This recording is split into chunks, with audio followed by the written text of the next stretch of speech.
future, because this uranium and zeolite, oil digging, when you take out a yolk out of an egg, that egg is very, very vulnerable. It gets weakened.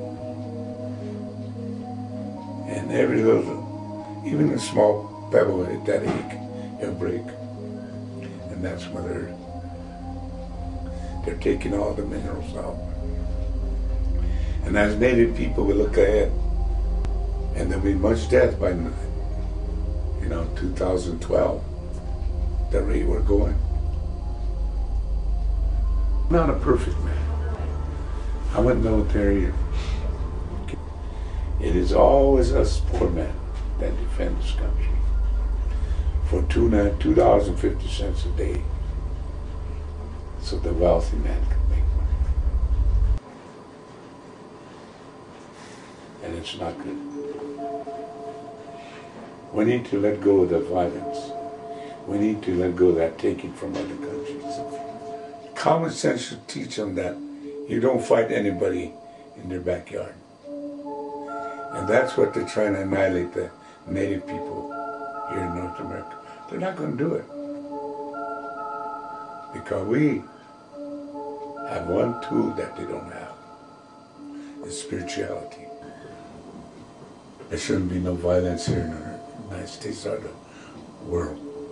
We have no business in other countries. Because by violence and war, that's how people make their money. And we all know that. We don't need to name names, but we know who the rich people are. And eventually they're the ones that's going to answer to the Maker, not us. And who are you to come from another country and tell a brown person you don't belong here in North America? The European culture, all it does is take. Presently, as a treaty delegate in 1868, I'm sending the word out that all native tribes in the United States need to unite together. We've got to do something. It's not asking to go to war, but maybe a psychological war, because the left-brain people are losing their common sense of reality, what's happening. And we're using authority as treaty to maybe, if we bring the other nation of people of color here, maybe America will forget the Republicans or Democrats and join us being human beings. The United States should be very, very leery, because the only thing they believe in is weapons and violent misinformation is actually lying. That's all they believe in. They don't believe in peace, love, and harmony and equality because they lost it from materialism. Our history tells us that that's what's, you get a negative and positive, you're going to come against each other, and that's what's happening now. And people looking at the television now, I think people will wake up. You have a whole future ahead. Because my life started in 1939. In my growing up years, treaty was put on the afterburner. Nobody did. United States government didn't want to teach us treaty. But one thing, they made a mistake. They said get educated. So we did. Now we know we can defeat them, because majority of our people have become lawyers, scientists, and I believe that we're pushing for a holistic world, a way of life that everybody will be equal.